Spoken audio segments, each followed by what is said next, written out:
ቅዱስ ጊዮርጊስ ሩጫውን የሚጨርስበት አክሊል የሚቀበልበት ጊዜ ሲደርስ ለንጉሱ ሄደና እስከ ዛሬ ተሸውጄ ተታልዬ ኑሮ አለ። ምን ነው ገባኝ። አሁን እንግዲህ ላጵሎ ልሰግድ ነው አለ።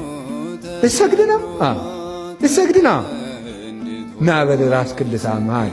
ቆይ እኛ ገሊላውያን በልማዳችን መጀመሪያ ለጣዖት ሳንሰግድ አንሳምም ማለት በርኩስ አፉ እንዳይሰማው ማለት ነው። ቆይ ብሎ ልትሰግድ ነው? ና እንስገድ። አይ እንደዚህም አይደለም። በጥቂት ሰው አይደለም የሚደረገው። ጠቅላላውን በሙሉ የገሊላን ሰው በሙሉ ጊዮርጊስ ላጵሎ ሊሰግድ ነው እያልክ አዋጅ ንገራል። ጊዮርጊስ ላጵሎ ሊሰግድ ነው እየተባለ አዋጅ ተነገረ። ይኸውላችሁ ልብ ብላችሁ ስሙ። ላጵሎ ሊሰግድ ነው ተባለ። እንዲህ አድርገህ ልትሰግድ ከሆነማ አለው እሾመሃሌ መንግሥቴ እኩል ይሰጥን። እንዲያውም እኔ አዋጅ አስነግሬ እስከምመጣ አንተ ከንግሥቲቱ ጋር ተጫወት ብሎ ንጉሡ ከሚስቱ ጋር አስቀመጠ። እሱ ቆመና ዳዊቱን ይደግም አማልክቲሆሙ ለአሕዛብ ዘወርቅ ወዘብሩር ግብረ ደጓለ እምኀበ ዓይን ቦሙ ወይሬዩ እዝን ቦሙ ወይሰሙ። ተመልከቱ። አፍ ቦሙ ወይነቡ ከዚያ አንፍ ቦሙ ወያጼኑ እያለ እንዲህ እንዲያነቅ እግር ቦሙ ወይሐውሩ። የአሕዛብ አማልክት አጋንንት ናቸው። ዓይን አላቸው አያዩ፣ ጆሮ አላቸው አይሰሙም፣ እግር አላቸው አይራመዱም እያለ ይዘምራል። ንግሥቲቱ ሰማን ማንን ነው እንደዚህ የምትለው አለች። ጣዖታቱን ነው አለች። ለምን ታንገለጉ አሕዛብ ወሕዝብኒ ነበቡ ከንቱ። አሕዛብ ለምን አጉረመረሙ? እነማን ናቸው የሚያጉረመርሙ አለ። ነገሥታቱ ናቸው አለ።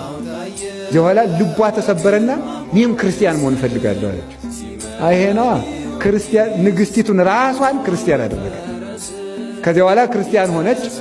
ተመልከቱ። ጊዮርጊስ በል እንግዲህ ና ስገድ፣ ሰው ተሰብስቦላል ተብሎ የአገሩ ሰው በሙሉ ግማሹ ጣዖት የሚያመልከው ተመስገን ልናርፈው ነው እያሉ፣ ክርስቲያኖች ደግሞ ወይናችን መምህራችን ያን የመሰለ አብነታችን ልክት። ያቺ ሴት ደግሞ እንጀራዬ እያለች የልጅ መድኃኒት እያለ ልጇን ሽኮኮ ብላ መጣች። ሽባ ልጇን ማለት ሰው ከተሰበሰበበት ልጁ ያሽባ ልጅ አያችሁ። ሁልጊዜው ሁሉም ነገር በጊዜው መልካም ነው። ከእናቱ ትከሻ ላይ ሆኖ መጣ። አንተ ሕፃን በጌታዬ በኢየሱስ ክርስቶስ ስም በእግርህ ና አለ። ከዚያ በኋላ ከእናቱ ትከሻ ወርዶ ያ ልጅ መጣ። ሂድና አጵሎንን ጊዮርጊስ ይጠራሃል በለዋል። ከዚያ በኋላ ሄደና አጵሎን ጊዮርጊስ ይጠራሃል አለ። ይሄ ልጅ እየመራ አጵሎንን እያስከተለ እያንቀጠቀጠ ይዞት መጣ። ከሕዝቡ መካከል አቁሞ ለምን ነው አንተ እንደዚህ ፍጥረትን የምታስት? እኔ ሰዎች ነው የሰገዱልኝ። እኔ በማክሰኞ የተፈጠርኩ እንጨት ነኝ፣ የማውቀው ነገር የለኝም፣ ስገዱልኝ አላልኩም ብሎ እንጨቱን አስመስክሮ አንተም ያደረብህም ሰይጣን መሬት ተከፍታ ተዋጣችሁ ብሎ ከመሬት አሰጥሞ ሃይማኖቱን ገለጠ። ያ ልጅም ምን ተባለ? የቅዱስ ጊዮርጊስ ረዳት ሆነ ማለት ነው። ሐዋርያ ሰማዕት ሆነ። በጊዜው ሲመጣ አንደኛ ተመልኩ ሰራዊት ሁሉ ምን አለ? ይሄ ሽባ የነበረው ልጅ በእግሩ መምጣት። አጵሎንስ እንዴት ያለ ደካማ አምላክ ነው! አያ ሕፃን ልጅ ዶ የሚያመጣው።